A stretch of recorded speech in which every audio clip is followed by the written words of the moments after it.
సామాన్యుడిగా మొదలై అసామాన్యుడిగా ఎదిగి నిలిచిన శకపురుషుడు నందమూరి తారక రామారావు. జగదేక సుందర రూపం, నవనవోన్మేష చైతన్య స్వరూపం తారక రామ నామధేయం. ఇటు సినీ జగత్తులోను అటు రాజకీయ రణరంగంలోను రానకెక్కిన ప్రతిభా భాస్వంతం. వెండి తెరపై ఎన్నో పాత్రలు పోషించి అన్నింటా అగ్రగామిగా నిలిచి నిజ జీవిత నాటక రంగంలోను కొడుకుగా, భర్తగా, తండ్రిగా, తాతగా, నాయకుడిగా, మహానాయకుడిగా, ప్రతిపక్ష నాయకుడిగా ఇన్ని పాత్రలు గొప్పగా పోషించి అనితర సాధ్యుడు అనిపించుకున్న మహామనిషి ఎన్టీఆర్. తెలుగు వారి కీర్తి పతాకను దేశవ్యాప్తంగా రెపరెపలాడించిన తెలుగు ఆత్మ గౌరవ చిహ్నం ఎన్టీఆర్. ఆకర్షణకు, సమ్మోహనత్వానికి మరో పేరుగా భాషించిన తారక రాముడు కృష్ణా జిల్లా నిమ్మకూరులో 1923 మే 28న లక్ష్మయ్య వెంకటరావమ్మ దంపతులకు జన్మించారు. చిన్నతనం నుంచే ఆయన నోట ప్రతి అక్షరం, ప్రతి అచ్చు అచ్చంగా, స్వచ్ఛంగా పలికాయి. 1942 మేలో 19 సంవత్సరాల వయసులో మేనమామ కుమార్తె బసవ తారకంను వివాహం చేసుకున్నారు. పెళ్లి తర్వాత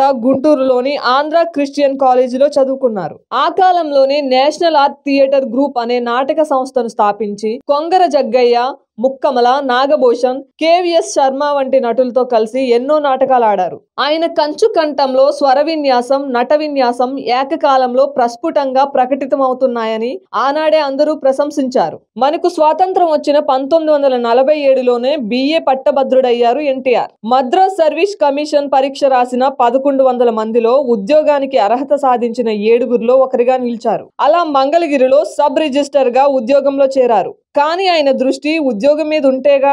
సినిమాల్లో నటుడిగా రాణించాలనే తపన ఆయనను నిలవనీయలేదు. ఉద్యోగానికి రాజీనామా చేసి మద్రాస్ వెళ్లిపోయారు. కొన్ని కష్టాల తరువాత లెజెండరీ డైరెక్టర్ ఎల్వి ప్రసాద్ రూపొందించిన 1949లో విడుదలైన మనదేశం చిత్రంలో చేసిన పోలీస్ సబ్ ఇన్స్పెక్టర్ క్యారెక్టర్ తో సినీ నటుడిగా ప్రేక్షకులకు పరిచయం అయ్యారు. అప్పుడెవరూ ఊహించలేదు, నందమూరి తారక రామారావు అనే యువకుడు సమీప భవిష్యత్తులోనే తన సమ్మోహన శక్తితో, అనితర సాధ్యమైన అభినయంతో తెలుగువారి ఆరాధ్య తారగా వెలుగొందుతాడని. 1951లో కేవీ రెడ్డి దర్శకత్వంలో వచ్చిన పాతాళ భైరవి సినిమా ఎన్టీఆర్ నట జీవితాన్ని మలుపు తిప్పింది. తోటరామునిగా తారక రాముడు తెలుగు ప్రజల హృదయాల్ని గెలిచాడు. తన రూపం, వాచకం, అభినయం, ఖడ్గచాలనంతో వారిని సమ్మోహితుల్ని చేసేశాడు. ఆయన నటన ఒక ఎత్తు, నడక మరో ఎత్తు. ప్రధానంగా పౌరాణిక చిత్రాలు తారక రాముణ్ణి తెలుగువారి ఆరాధ్య దైవంగా మార్చాయి. ఆయనే కృష్ణుడు, ఆయనే సుయోధనుడు, ఆయనే రాముడు, ఆయనే రావణాసురుడు, ఆయనే అర్జునుడు, ఆయనే కర్ణుడు,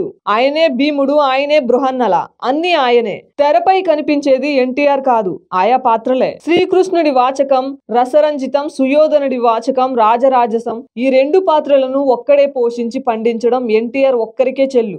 లవకుశ చిత్రంలో చేసిన అపూర్వాభినయంతో తెలుగువారి గుండెల్లో అవతార పురుషుడు శ్రీరాముడు ఆయనే అయిపోయారు. అంతకంటే ముందుగానే మాయాబజార్ సినిమాతో శ్రీకృష్ణునిగా నీరాజనాలు అందుకున్నారు. ఆ కాలంలో శ్రీరామ, శ్రీకృష్ణ వేషాల్లో ఉన్న ఎన్టీఆర్ నిలువెత్తు పటాలు, క్యాలెండర్లు అనేక తెలుగిళ్లలోని గోడలపై అలంకారాలయ్యాయి. ఆయనే రామునిగా, ఆయనే కృష్ణుడిగా భావించి పూజలు చేసిన వాళ్ళందరూ. తారక రాముడు కేవలం తెరపై గొప్ప నటుడు మాత్రమే కాదు, తెర వెనక మహా గొప్ప దర్శకుడు కూడా. 1961లో వచ్చిన సీతారామ కళ్యాణం దర్శకునిగా ఆయన తొలి సినిమా. అయితే సొంత బ్యానర్ NAT పై తీసిన ఆ సినిమా టైటిల్స్ లో దర్శకుడి పేరు వేయకుండా రిలీజ్ చేయడం ఆయనకే చెల్లింది. ఇందులో ఆయన రావణాసురుని పాత్రను పోషించారు.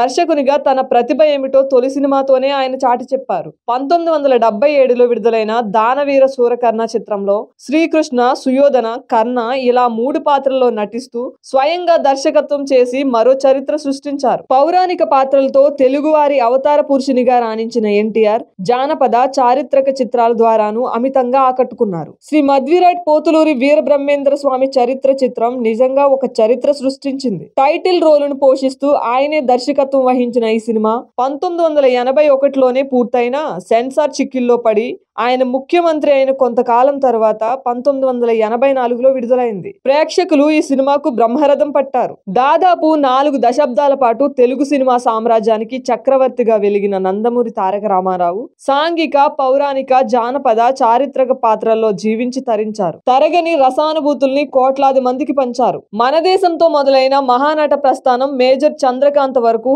జగజ్జేగీయమానంగా సాగింది. జీవన సంధ్యలో తనకెంతో ఇష్టమైన శ్రీనాథ కవి సార్వభౌమ పాత్ర కూడా పోషించి సంతృప్తి పడ్డారు. నటునిగా అశేష తెలుగు ప్రేక్షకుల అభిమానానికి పాత్రుడైనందుకు తిరిగి వారికి ఏమైనా ఇవ్వాలనుకున్నారు ఎన్టీఆర్. అదే సమయంలో స్వీయానుభావంతో తెలుగువారి ఆత్మ గౌరవాన్ని కేంద్రం కించపరుస్తుందని గ్రహించి తెలుగువాడి సత్తా ఏమిటో తెలియజేయాలని నిర్ణయించుకున్నారు. 1982లో తెలుగుదేశం పార్టీని స్థాపించి కేవలం 9 నెలలకే ఎన్నికల్లో విజయదుందుబి మోగించి ముఖ్యమంత్రి పీఠం అధిరోహించి నెవర్ బిఫోర్ ఎవర్ ఆఫ్టర్ అన్న కీర్తిని దక్కించుకున్నారు. ఆంధ్రప్రదేశ్ చరిత్రలోనే మొట్టమొదటిగా కాంగ్రెసేతర ప్రభుత్వాన్ని స్థాపించి చరిత్రకెక్కారు. జాతీయ స్థాయిలో తాము మద్రాసీయులం కాదని తెలుగువారమని ఘనంగా చాటి చెప్పి ఢిల్లీ పీఠాన్ని వణికించిన ఘనత సాధించారు ఎన్టీఆర్. తెలుగు ఆత్మగౌరవ బావుటాన్ని జాతీయ స్థాయిలో రెపరెపలాడించారు. చిన్న పెద్ద తేడా లేకుండా తెలుగు వారందరిలోనూ రాజకీయ చైతన్యం నింపిన ఎన్టీఆర్ యువతను, విద్యావంతులను, ఆడపడుచులను, వెనకబడిన వర్గాల వారిని నాయకులుగా, మంత్రులుగా చేశారు. పేదల కోసం, మహిళల కోసం ఆహారహం తప్పించారు. పటేల్ పర్వారీ వ్యవస్థను రద్దు చేసి పేదల పాలిట పెన్నిదయ్యారు. 2 రూపాయలకు కిలో బియ్యం, ఆడపడుచులకు ఆస్తి హక్కు లాంటి పథకాలతో అందరికీ అన్నగారయ్యారు. అటు సినీ రంగంలో, ఇటు రాజకీయ రంగంలో ధృవతారగా వెలిగి 1996 జనవరి 18న మహాభినిష్క్రమణం చేశారు ఎన్టీఆర్. తెలుగువారు ఈ నేల మీద ఉన్నంత వరకు ఒక శకపురుషునిగా నందమూరి తారక రామారావు పేరు నిలిచే ఉంటుంది. ఇది సత్యం, ఇది తథ్యం.